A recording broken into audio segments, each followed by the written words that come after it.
Баршаңызға қайырлы күн. Бүгін сіздерге осындай дәмі керемет деп болып шығатын карамельный пирогтың рецептімен бөлісемін. Ең алдымен ыдысымызға ұнымызды міндетті түрде електен өткізіп алып салатын боламыз. Сосын ұнның үстіне 1 шай қасық разрыхлитель, яғни қопсытқышымызды салып аламыз. Сосын тоңазытқыштан шыққан сары майымызды салып, бәрін қолмен араластырып, бірге біріктіріп алатын боламыз. Қыздар, біздің сары майымыз міндетті түрде холодильниктен шыққан болу керек. Яғни не морозильниктен, не бөлме температурасында тұрған болмау керек. Себебі бөлме температурасында тұрса, жұп-жұмсақ болса, біздің қамырымыз осындай бірікпей, жаңағыдай крошка болмай қалады. Ұн мен майымызды біріктіріп алғаннан кейін осылай бөлек ыдысқа бір жұмыртқамызды жарып, үстіне қантымызды сеуіп, жақсылап венчикпен араластырып алатын боламыз. Яғни біздің қантымыз кішкене ерігенше жақсылап араластырамыз. Енді крошкамыздың үстіне осы қантпен араласқан жұмыртқамызды құйып, жақсылап қамырымызды илеп алатын боламыз.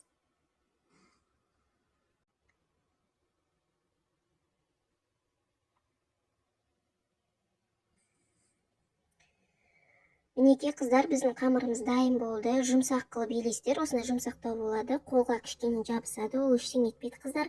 Енді осы илеген қамырымызды салафанға салып, холодильникке 10-15 минутқа қоятын боламыз. Енді пирогымыздың начинкасын дайындайтын боламыз. Осылай бөлек ыдысқа 360 грамм варен сгущенкамызды салып аламыз. Варенкамыздың үстіне 200 грамм майлығы 30%-дан жоғары болатын сливкиімізді құямыз.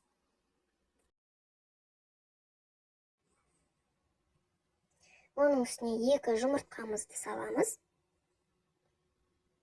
Және 2 ас қасық толтырып кукурузный крахмалды саламыз. Қыздар, міндетті түрде кукурузный крахмалды қолданамыз. Картоп крахмалы жарамайды, оның өзіне тән иісі, дәмі болады. Және де жарты шай қасықтай ванильный сахарымызды салып, бәрін жақсылап венчикпен араластырып аламыз, қыздар. Қыздар, арасында вареный сгущенка кішкене іртік-іртік болып қалып қалады. Оның бәрі толығымен араласу үшін осылай блендердің көмегімен жақсылап бәрін араластырып алсаңыздар болады. Міне қыздар, біздің начинкамыз дайын, осындай сұйық масса болады. Енді холодильниктен қамырымызды шығарып, формамызға бәрін жақсылап біркелкі етіп жайып шығамыз. Қыздар, пирогқа қажетті заттардың мөлшерінің бәрі төменгі бөлімде описаниеда жазылып отыр.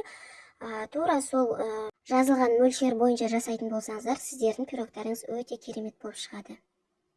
Қамырымызды жайып болғаннан кейін осылай шанышқымен кесіп шығатын боламыз.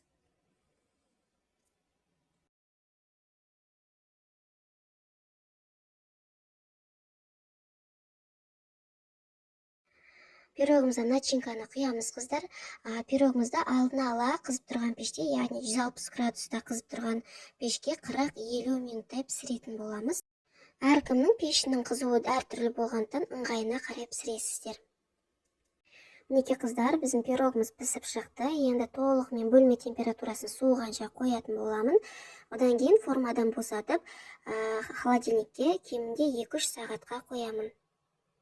Міне қыздар, пирогым дайын болды. Мен осылай бетін сливкиден жасалған креммен әрлеп шықтым. Сіздер өздеріңіздің қалауларыңызша әрлесеңіздер болады. Өте жұмсақ және өте дәмді болып шығады. Қыздар, сіздерге де жасауға кеңес беремін. Видеом сіздерге ұнаса, лайк басып, каналыма тіркелуді ұмытпаңыздар. Назарларыңызға рахмет. Сіздермен бірге болған Жұлдызай.